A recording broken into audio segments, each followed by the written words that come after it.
big storm's supposed to come tonight and Sunday, which means we might be here till Tuesday, Wednesday, Thursday next week. It just depends, and we don't even know. Like, we don't even know what's going to happen, which is pretty scary. Personally, we have enough tuna for the next month, so. Sunflower, Moonbeam, she's got the tuna. She has the tuna. Well, it's the new era of Burning Man. I'm from the original tribe. Them old school hippies don't play no games. So what's actually happening is that, yes, there are 70,000 people trapped here. We cannot fly out, we cannot drive out, we cannot bike out. Oh my God. Burning Man's canceled. Like, that's a bummer, dude. Yeah, well, I tell you, all that rain and mud really just making area roads around that festival just virtually impassable. That's what. A friend of mine just texted me.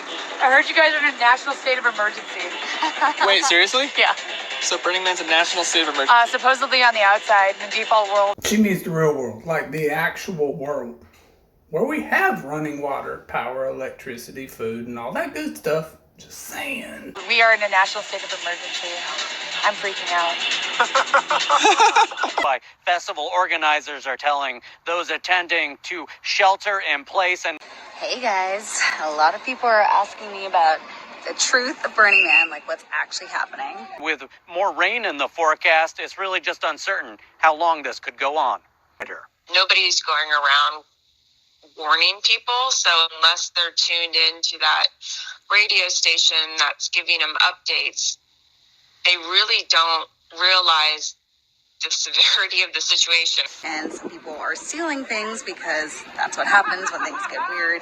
There's a little bit of this like Lord of the Flies vibe, if you remember that book, where things just might get really weird. So we're okay today, but I think it might get worse. We've also heard of vandalizing of art, which is pretty terrifying. One thing is remarkable. Catch this. What we're experiencing right now harkens more back to the original Burning Man than the grandiose, over-the-top lights and spectacle. It makes Burning Man such an attractive festival or event. The way we are hunkering down is closer to what Burning Man was. Unclear right now how long it may take to open up those main roads again. Christine?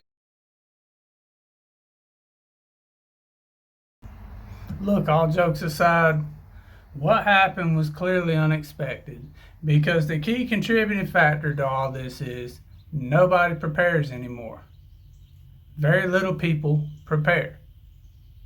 And when I originally heard about this story and all this nonsense talking about quarantine because of Ebola outbreaks, people are dropping left and right, I dove into what the news was saying. And I said, okay, well, they're getting these clips from somewhere. And then I went to the actual clips. And the media has edited the crap out of every single clip they're playing. Here's the reality of the situation. There are people who are used to being in the have, who all of a sudden are in the have-nots, and they freak out.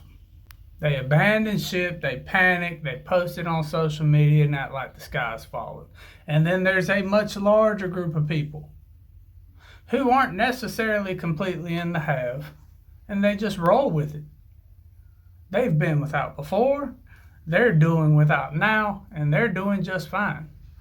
In fact, all the actual footage I see from people unedited within that campsite, the vast majority of them are doing okay. They're still partying. They've got food. Their little utopian communities have food. They're passing food out to people. And okay, your porta johns are backed up. It's not that big of a deal. Dig a hole. Be done with it.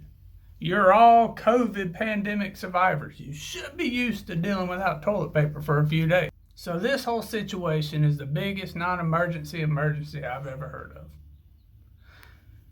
Until something actually happens, it's nonsense. Do I think something's going to happen? Not really. I don't.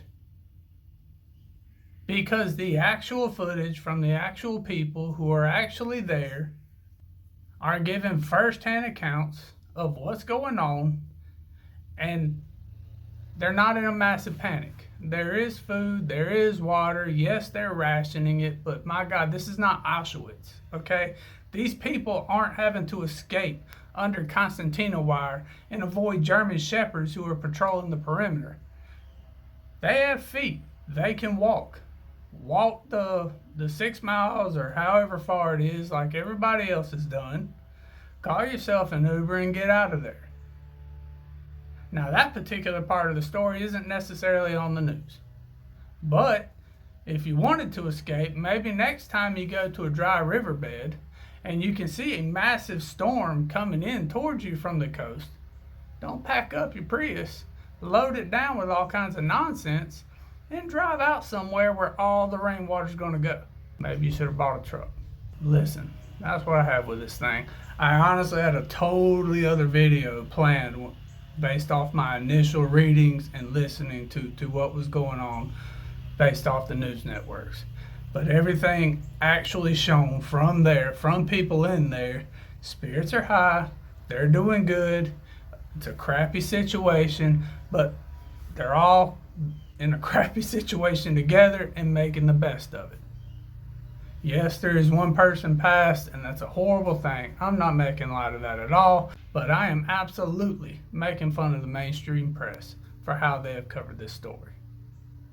You can go to the TikToks. I'll link one of the videos I used in that little intro below, unedited. Go give it a look. It seems like people are doing okay. I don't think they're dropping left and right. I do hope everybody over there stays safe. It's not just hippies that go over there, so I wasn't trying to make fun of them. That festival, it gets engineers, doctors, lawyers, business owners, respectable people in communities all across the world. Y'all stay safe. Have a good one. I'll catch you in the next one.